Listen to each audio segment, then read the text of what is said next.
அஸ்ஸலாமு அலைக்கும். Hi friends, Christmas bulk order part 2 பார்க்கலாமா? ஃபர்ஸ்ட் டே நம்மளுக்கு எப்படி போச்சுன்னா கொஞ்சம் டென்ஷனாகவே தான் ஸ்டார்ட் ஆச்சு. டின் செலக்ட் பண்ணுறதும் அதில் எவ்வளோ பீசஸ் எடுக்க முடியும்னோ, பீட் பண்ணுறதும் பேக் பண்ணுறதும் கூல் டவுன் பண்ணுறதும் ரிப்பீட்டு.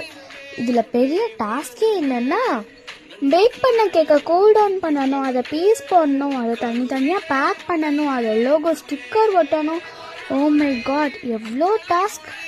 அப்புறம் 25 பாக்ஸஸ் வேறு தனியாக ஃபாதர்ஸ்க்குன்னு ஆர்டர் பண்ணியிருந்தாங்க. கடைசியில் எல்லா பீசஸையும் தனித்தனியாக பேக் பண்ணிவிட்டு அதில் எங்களோட லோகோ ஸ்டிக்கர் ஒட்டிட்டு அது எல்லாத்தையும் மொத்தமாக வச்சு பார்க்கும்போது மனசே திருப்தியாக இருந்துச்சுங்க. இந்த ஆர்டர் நாங்கள் நல்லபடியாக முடிச்சு கொடுத்ததுக்கு அல்லாவுக்கு எல்லா புகழும். எங்களை மோட்டிவேட் பண்ணுற விதமாக நம்ம சேனலுக்கு சப்ஸ்கிரைப் பண்ணி சப்போர்ட் பண்ணுங்கள். லாஸ்ட்டாக நம்ம பேலன்ஸ் செக்கும் வாங்கிட்டோம்.